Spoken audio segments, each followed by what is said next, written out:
Welcome to doctor மைக்லீஸ் music therapy channel. இன்றைய பதிவிலையும் மனதில் உறுதி வேண்டும், tips to have strong mind என்ற தலைப்பில் சில செய்திகளை நம்ம பகிர்ந்துக்கலாம். சில பதிவுகளாகவே இதற்கு தொடர்புடைய செய்திகள் தான் நம்ம பார்த்துக்கிட்டு வரோம்.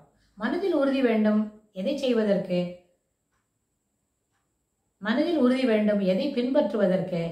மனதில் உறுதி வேண்டும், எதை போல் நடந்து கொள்வதற்கு? அப்படின்லாம் பார்த்தோமான முதல்ல நம்மளுக்கு நிறைய நம்ம சேனலில் முக்கியமாக நம்ம என்ன சொல்லிக்கிட்டு வரோம், எப்போவுமே எல்லா விதமான நல்ல பழக்கங்களை எப்படியெல்லாம் கற்றுக்கணும். எனக்கு ஏற்கனவே நிறைய கெட்ட பழக்கம் இருக்கு, அதெல்லாம் எப்படி விடுறது அப்படி கேட்கறத காட்டிலும் புதுசாக இப்போ தொட்டு ஒரு நல்ல பழக்கத்தை வளர்த்துக்கிறோம்.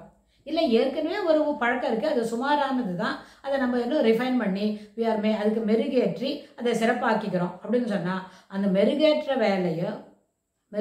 வேலையையும் அப்புறம் அந்த சிறப்பாக்கிக்கிற வேலையையும் நம்ம தொடர்ந்து செய்துக்கிட்டு வந்தால் அதுவே தன்னடைவே அது என்ன பண்ணோம், ஒரு நாளில் அது கொஞ்சம் கொஞ்சமாக அந்த பிஹேவியர் ரிஃபைன் ஆகிடும்.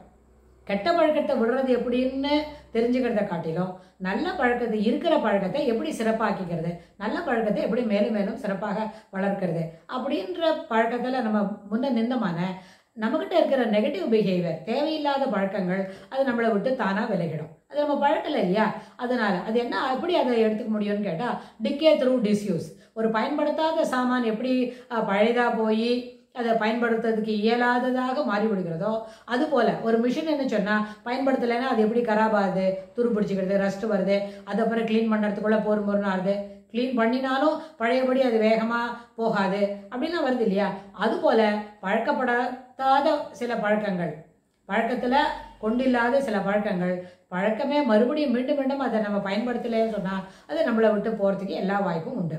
ஆனால் நம்ம மனுஷனாக இருக்கிறதுனால we are a living being, அதாவது ஒரு மிஷின் பயன்படுத்தலைன்னா நாளடைவில் கெட்டு போயிடும், கராபாயிடும் அப்படின்னு சொல்கிறது சாதாரண விஷயம், அது எல்லாருக்கும் ஈஸியாக புரியுமா இருக்கும். ஆனால் நம்ம ஒரு மனிதன் என்ன சொன்னால் அந்த நேரத்தில் என்ன பண்ணாது, சில பழக்கங்கள் நம்ம விட்ட லைவ்லியாக இருக்கும். அதை நம்ம இன்னொரு சமயம் நம்ம செய்யலைன்னா கூட வேற யாராவது செய்யறதை பார்த்தா நம்மளுக்கு அது போல் செய்யணும்னு தோணும். இதுக்கு ஒரு சின்ன விஷயம்தான், நம்ம டெம்டேஷன் கூட அதுக்கு ஒரு காரணமாக இருக்கும். அதாவது தன்னை ஒரு இம்பல்சிவாக ஒரு பிஹேவியரை வளர்த்துக்கிறோம் அப்படின்னு சொன்னால் தோஸ் திங்ஸ் அதெல்லாம் வெளியில் வரத்துக்கு நல்ல பிஹேவியர், அதாவது இம்பல்சிவ் இல்லாமல் ஸ்டடியாக மனசை வளர்த்துக்கணும்னு சொன்னால் those things will be of good help அப்படின்னு நம்ம சொல்லலாம். அதுபோல் சில செயல்களை செய்ய பழகிறோம், அது எப்படி பழகிக்கணுமோ அது சிறப்பான அளவில் முதல்லேருந்தே பழகிட்டா அந்த பழக்கங்களை நம்ம மேலும் மேலும் வளர்த்துக்கொள்ள முடியும். அதனால் அது எப்படின்னா இதுபோல் சிறப்பான பழக்கங்களை வளர்த்துக்கொள்ள வேண்டும், செம்மையான செயல்களை செய்ய வேண்டும், டெம்டேஷன்லேருந்து அதாவது ஒரு இம்பல்சிவ் பிஹேவியர்லேருந்து நம்ம விடுவித்துக்கணும் அப்படின்ற அந்த உறுதியெல்லாம் வளர்த்துக்கிட்டா மனதில் உறுதி வேண்டும் சிறப்பான செயல்களை செய்வதற்கு அப்படின்னு நம்ம எளிமையாக புரிஞ்சிக்க முடியும். இது செயல்களை செய்வதற்கு சிறு பிள்ளைகளுக்கு மட்டும் இல்லை, வளர்ந்தவங்களுக்கு கூட.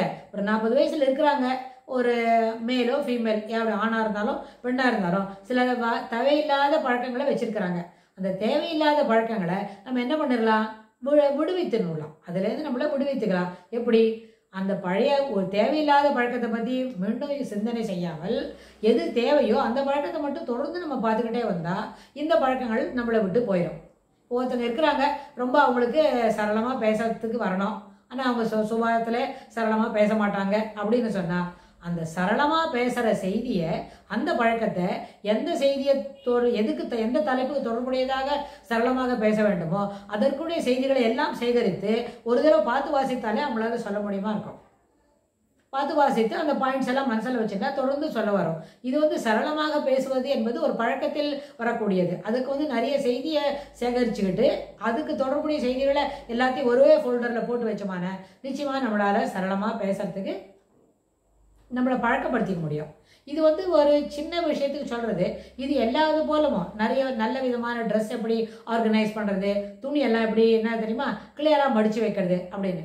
ஏன் தெரியுமா, துணியெல்லாம் நம்ம போட்டுக்கிற பட்லோ அதாவது துணியெல்லாம் இருக்குல்ல, ட்ரெஸ் மெட்டீரியல்ஸை அழகாக மடித்து வைக்கணும். தினப்படிக்கு நம்ம வீட்டில் துணியை துவைச்சி தராங்க, துவைச்சிட்டோம், அது காஞ்சி எடுத்து அப்படின்னு சொன்னால் அதை மறுபடியும் எடுத்து எப்படி போட்டுக்கணுமோ அதுபோல் மடித்து வச்சா அதில் என்ன ஆகும்னா அந்த துணி மூலமாக வரக்கூடிய ஒரு நெகட்டிவ் ஆஸ்பெக்ட்ஸ் இருக்கே, கசக்கி இருந்த அதாவது துணியெல்லாம் கசக்கி இருந்தால் அதை போட்டுக்கூடாது. துணியெல்லாம் நல்லா நீட்டாக மடிச்சிருக்கணும். ஒரு தொடச்சிக்கக்கூடிய டவல் ஒரு துண்டு, அது கூட அதனோட ரூபம் மாறாமல் அதை மடித்து வைக்கணும். போட்டுக்கிற பசங்க போட்டுக்கிற ட்ரெஸ்ஸாக இருந்தாலும் நம்ம லேடிஸ் போட்டுக்கிற ட்ரெஸ்ஸாக இருந்தாலும் எல்லாமே எப்படி இருக்கணும், சிறப்பாக அது எப்படி இருக்கணுமோ அதுபோல் மடித்து வைக்கணும். அது அப்படியே என்ன பண்ணக்கூடாது, ஒரு கசக்கி ஒரு அந்த ட்ரப்பில் போட்டு வச்சுட்டு அதுலேருந்து ஒரு ட்ரெஸ், இதெல்லாம் துவைச்ச ட்ரம்லாம் ப்ளூ கலர் டப்பாவில் இருக்கும், அப்புறம் துவைக்காத துணியெல்லாம் ஆரஞ்சு கலர் ட்ரம்மில் இருக்கும். அப்படி நினைக்கக்கூடாது.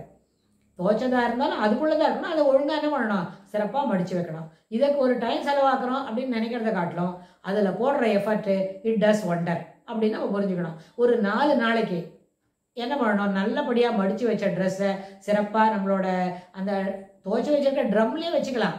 அந்த ட்ரம்லேருந்து அதுலேருந்து நம்ம மடித்து வச்சுற ட்ரெஸ்ஸை போட்டுட்டோமான அதுக்கு கிடைக்கிற அந்த எஃபெக்ட் இருக்கே அதை நம்மளே உணர்ந்துக்கலாம். அது யாருமே சொல்ல வேண்டாம்.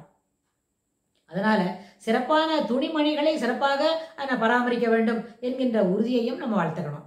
இதெல்லாம் ஒரு நேரத்தில் ஒரு உறுதின்னு சொன்னால் மேலும் மேலும் இதை தொடர்புடைய செய்திகளை நம்ம செய்துக்கிட்டே இருந்தால் தான் அந்த உறுதி என்ன பண்ணோம், நிலைத்து நிற்கும். அதனால செய்யக்கூடிய செயல்களை திறம்பட செய்ய வேண்டும், செம்மையாக செய்ய வேண்டும், அதற்குரிய ஆற்றலை வளர்த்து கொள்ள வேண்டும். அப்படின்னு சொன்னால் நேர்மறையான கருத்துக்கள் நம்முடைய என்ன பண்ணோம் மிளறும். அப்போது இதெல்லாம் மிளறும் போது தன்னடைவே அந்த உறுதி, மனதில் உறுதி வேண்டும். To have strong mind. இதெல்லாம் இந்த செயல்களை சிறப்பாக தொய்வில்லாமல் செய்வதற்கு ஸ்ட்ராங் மைண்ட், மனதில் உறுதி வேண்டும் என்று சொல்லி இந்த பதிவை நம்ம நிறைவு செய்கிறோம். இதுக்கு தொடர்புடைய செய்திகளை வரப்போகிற பகுதிகளிலும் பார்க்கலாம். தேங்க்ஸ் ஃபார் வாட்சிங்.